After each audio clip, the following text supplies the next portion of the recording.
यहाँ आपको अपनी पसंद की हर कहानी मिलेगी, हर रोज एक नए अंदाज में एक नए सफ़र के साथ, जिसमें रोमांच के साथ साथ भरपूर मनोरंजन भी होगा। तो चलिए हमारे साथ कहानियों के ऐसे सफ़र में, जहाँ शब्द बोलते हैं और हम उन्हें आवाज़ देते हैं। खेल खत्म, सफ़र चालू। अंधेरे के साधक महागुरु रौद्र का खात्मा करने के बाद शौर्य और वरद कांति के साथ पवित्र गुरुकुल के मुख्य प्रांगण की तरफ निकल गए। इधर दूसरे दिन भूम साम्राज्य में गंगाधर ने आते ही धोखेबाज दृष्टि को उसके महल से बाहर निकालकर पूरे साम्राज्य सामने उसे सूली पर चढ़ाया। अपने क्रोध को शांत करने के लिए उसके बाद गंगाधर ने उसके जख्मी शरीर को टुकड़ों में काट दिया और उसे धीरे धीरे जलाकर अपनी पूर्व पत्नी और वरद की मां के समाधि के सामने चढ़ा दिया। जब अग्नि साम्राज्य की तरफ से समर और वीरा यहां पहुंचे तो बिना देरी किए सम्राट गंगाधर ने अपने साम्राज्य की मुख्य राजमुद्रा उनके हवाले कर दी और अपने केश त्याग करके संन्यास अपनाया और सभी लोगों के सामने साम्राज्य छोड़कर चला गया। गंगाधर के जाने के बाद समर और वीरा ने भूम साम्राज्य को आधिकारिक तौर पर अग्नि साम्राज्य के साथ जोड़ दिया। शौर्य जिस तरह से अपने मार्ग में आने वाले साम्राज्यों और गुरुकुलों को नष्ट करते हुए आगे बढ़ रहा था, वो एक तरह का छुपा हुआ साम्राज्य विस्तार था। वहीं सातवें चांद पर अद्विका, शाश्वती और शौर्य की अन्य पत्नियां ध्यान में बैठी थी। तभी मां भैरवी ने आकर उनके सामने खड़े होते हुए कहा, लगता है तुम्हारे पति जो सामान्य दैवी बंधनों से नहीं जुड़ा वो अपने मार्ग से भटक चुका है। ये सुनकर अद्विका ने संदेह के साथ पूछा, गुरुमाता क्या बात है, आप ऐसा क्यों कह रही है? इस पर चिंता जताते हुए मां भैरवी ने कहा, शौर्य एक भैरव होने के नाते उसका दायित्व है कि पाप करने वाले को दंडित करे और लोगों की रक्षा करे, पर इस वक्त वो अपने मार्गक्रमण में सिर्फ साम्राज्य का विस्तार किए जा रहा है। पता नहीं कौन सा भविष्य हमारा इंतजार कर रहा है। ये सुनकर चारों पत्नियों की आंखें सिकुड़ गई, पर अद्विका के चेहरे पर कोई भी चिंता के भाव नहीं आए। उसने शांति से कहा, माते मुझे नहीं लगता कि उन्होंने जो किया गलत है। इस वक्त वो वही कर रहे हैं जो उन्हें पहले करना था। ऊपर से साम्राज्य में जुड़ने के बाद सामान्य लोगों का जीवन सुखी हो रहा है। उनकी रक्षा के साम्राज्य की सेना खड़ी है। ऊपर से अग्नि साम्राज्य के अंदर पिछले कुछ महीनों में अमूलाग्र बदलाव आए हैं और एक भी ऐसी घटना नहीं हुई है। ये भी तो एक तरह से अप्रत्यक्ष रूप से लोगों को सुरक्षित रखना ही तो है। ये सुनकर मां भैरवी ने सिर हिलाया और चिंता भरी आवाज में बोली, हाँ ये भी सही है, परंतु जब स्वर्गीय देवता यहाँ नीचे आएंगे और दानव आक्रमण के लिए अपनी अपनी सेना बनाने जाएंगे तो अग्नि साम्राज्य के लोग जाहिर है उनका साथ नहीं देंगे। इसका परिणाम कहीं ऐसा ना हो कि स्वर्गीय देवता शौर्य के विरुद्ध खड़े ना हो जाए। इस पर अद्विका ने आत्मविश्वास के साथ कहा, अगर ऐसा होता है तो इससे ये सिद्ध होगा कि लोगों को स्वर्गीय देवताओं से अधिक इस नए भैरव पर विश्वास है। और अगर स्वर्गीय देवता शौर्य के विरुद्ध जाते हैं तो आपको भी पता है कि इसके परिणाम क्या होने वाले हैं। आप फिलहाल इस बात से चिंतित ना होइए। ऐसा कहकर अद्विका वहां से उठकर बाहर चली गई। इधर शौर्य और वरद गुरुकुल के मुख्य प्रवेश द्वार पर पहुंच गए। यहां आने के बाद शौर्य ने अपनी आध्यात्मिक चेतना को सक्रिय किया और दिव्य दृष्टि से गुरुकुल को जांचने लगा। शौर्य ने एक परम स्तर की आभा को यहां महसूस किया और एक दैवीय स्तर की आभा को भी महसूस किया। इसके अलावा इस गुरुकुल में कोई और शक्तिशाली साधक मौजूद नहीं था। तभी कांति जो इन दोनों के आगे चल रही थी अचानक पीछे मुड़कर बोली, आप इस वक्त गुरुकुल के प्रवेश द्वार पर खड़े हैं।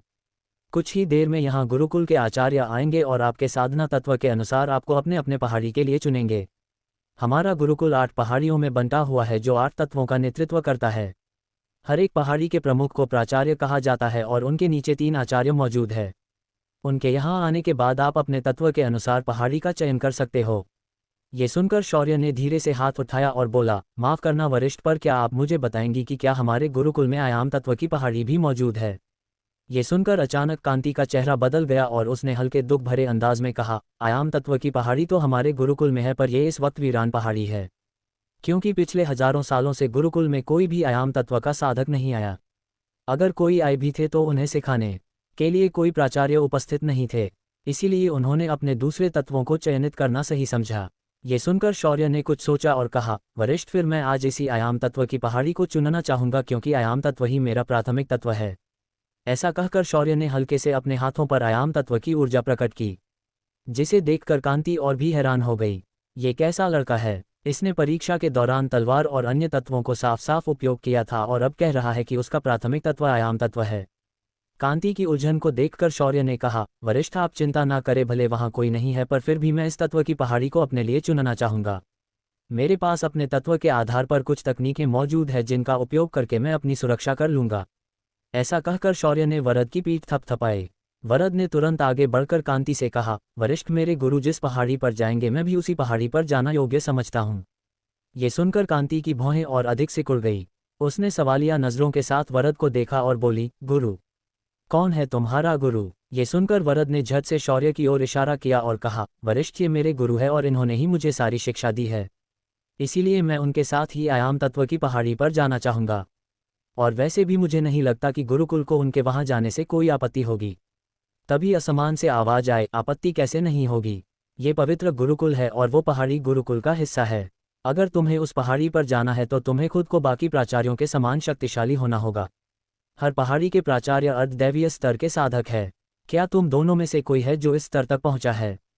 ऐसा कहते हुए एक मध्यम आयु का चौकोर चेहरे का आदमी नीचे उतरा। उसकी दैवीय स्तर की आभा साफ साफ महसूस हो रही थी, लेकिन फिर भी उसके चेहरे की हल्की मुस्कान किसी को भी उस पर गुस्सा होने नहीं दे रही थी।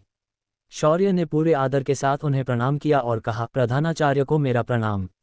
मेरा नाम शौर्य है और मैं इस पहाड़ी के प्राचार्य पद का दावा करता हूँ।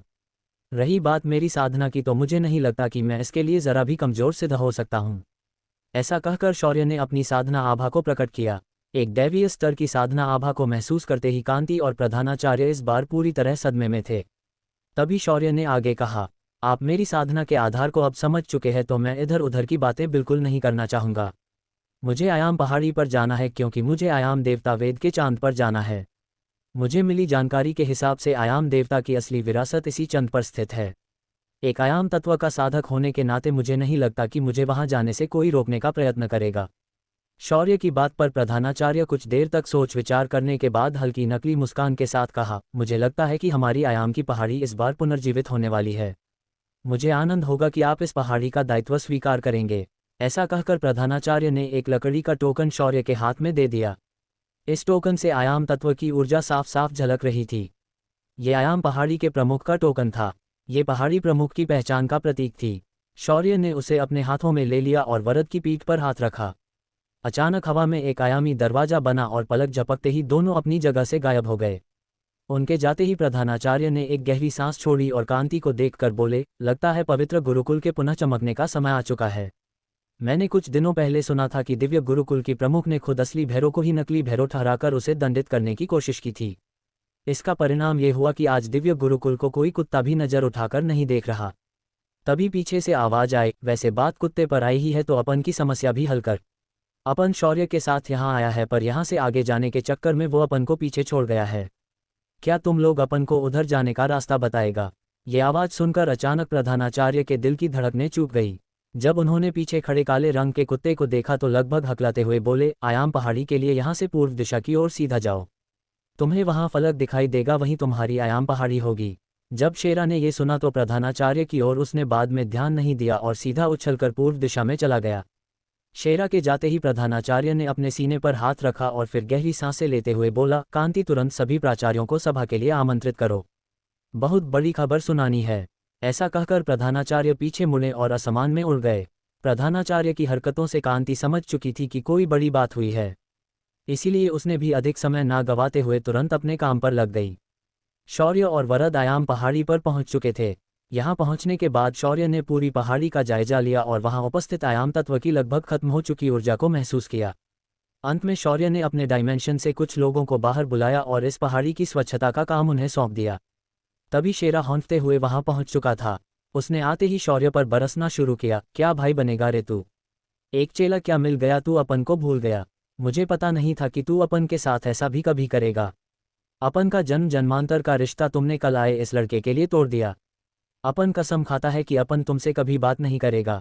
ये सुनकर शौर्य ने तुरंत पीछे मुड़कर देखा और बोला, खा कसम, तू मुझसे बात नहीं करेगा। अगर तुमने कसम नहीं खाई तो मैं कसम खाऊंगा। ये सुनकर शेरा तुरंत सहम गया। शेरा से बात करने का अधिकार छीनना यानी उसकी आधी जिंदगी छीनने जैसा था। अंत में शेरा ने दबी और नाराज आवाज में कहा, तुझसे बात करने का कोई फायदा नहीं है। अपन को पागल कुत्ते ने नहीं काटा जो अपन बात करना छोड़ दे। ये सुनकर शौर्य और वरद हंस पड़े। तभी शौर्य का चेहरा धीरे धीरे गंभीर होने लगा और उसने पहाड़ी के मुख्य निवास के अंदरूनी हिस्से की ओर देखा। शौर्य की नजरों का पीछा करते हुए शेरा ने भी उस तरफ देखा और खुशी से उछल पड़ा, आयला भाई, लगता है इधर कोई गड़ा खजाना मौजूद है। वो देख, यहाँ सीलिंग सारणी बनी है। ये सुनकर शौर्य ने थोड़ा गंभीर होते हुए कहा, मुझे नहीं लगता यहाँ कोई खजाना है शेरा। ये हमारा असली रास्ता है उस चांद पर जाने का।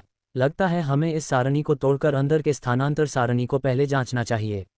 ऐसा कहकर शौर्य और बाकी लोग सीधा उस ओर निकल गए। जाते जाते वहां आयाम से आए लोगों को शौर्य ने उनके काम अच्छे से समझा दिए, क्योंकि उसे पता था कि एक बार चांद पर जाने के बाद उसे काफी लंबा समय लग सकता है। इधर प्रधानाचार्य के कार्यालय में 7 बूढ़े आदमी एक गोल मेज पर बैठे थे। इस मेज पर एक कुर्सी खाली थी। सभी के चेहरों पर गंभीर भाव थे। प्रधानाचार्य ने उनके आते ही बोलना शुरू किया, मुझे लगता है कि तुम्हें पता चल चुका होगा कि चुने हुए 10 छात्रों में से तुम्हें सिर्फ 8 ही छात्र मिले हैं। 2 छात्र आपकी पहाड़ियों पर आए ही नहीं है। ये सुनकर सभी ने हाँ में सिर हिलाया, जिस पर प्रधानाचार्य आगे बोले, दरअसल बात यह है कि आयाम पहाड़ी के प्राचार्य का पदभार आज एक नए छात्र ने स्वीकार किया है। अगर उसकी साधना की बात करें तो उसकी साधना मुझसे भी अधिक शक्तिशाली थी। ये सुनकर सभी उपस्थित बाकी प्राचार्यों की आंखें फैल गई, पर तभी प्रधानाचार्य ने अगला बम फोड़ दिया। और सबसे जरूरी बात यह है कि इस प्राचार्य के साथ एक काला कुत्ता था जो इंसानी भाषा में बात कर रहा था। उनके इतना कहते ही सारे प्राचार्य अपनी कुर्सी से खड़े हो गए और उनके चेहरों के भाव हर्ष, हैरानी, खुशी के मिश्रण से भर गए। एक प्राचार्य ने आंसू भरी आंखों से कहा, अंत में वो आ गए। भैरव आ चुके हैं, हमारे स्वामी आ चुके हैं। अब हमारे गुरुकुल को कोई भी कुछ नहीं कर सकता। ये सुनकर सभी ने इस बात पर खुशी से एक के बाद एक अपनी भावनाओं को व्यक्त किया। अंत में प्रधानाचार्य गहरी आवाज में कहा, वो सब तो ठीक है, पर एक समस्या ये है कि वो 8वें चांद पर जाना चाहते हैं। मुझे लगता है हमें उनके 8वें चांद से वापस एंड के बाद ही खुशी मनानी चाहिए। उस जगह जो भी गया है वो आज तक वापस नहीं आया। ये सुनकर सभी उपस्थित लोगों के चेहरों से तुरंत खुशी गायब हो गई। ये देखकर प्रधानाचार्य ने आगे कहा, मुझे आशा है कि ये बात फिलहाल हम अपने बीच ही रखें। प्रभु के वापस एंड के बाद हम उनका अच्छे से स्वागत करेंगे। उनके इतना कहने के बाद अन्य बातों पर चर्चा हुई और सभा कुछ देर में बर्खास्त कर दी गई। सभी प्राचार्य अपनी पहाड़ों पर वापस चले गए। इधर शौर्य और शेरा अजीब अजीब मंत्र बोलकर सारणी को एक एक करके तोड़ने में लगे थे। क्या शौर्य और शेरा इस सारणी को तोड़ने में सफल हो पाएंगे? क्या छुपा है उस चांद पर? क्या शौर्य वहां जाकर पूर्ण विरासत को प्राप्त कर पाएगा?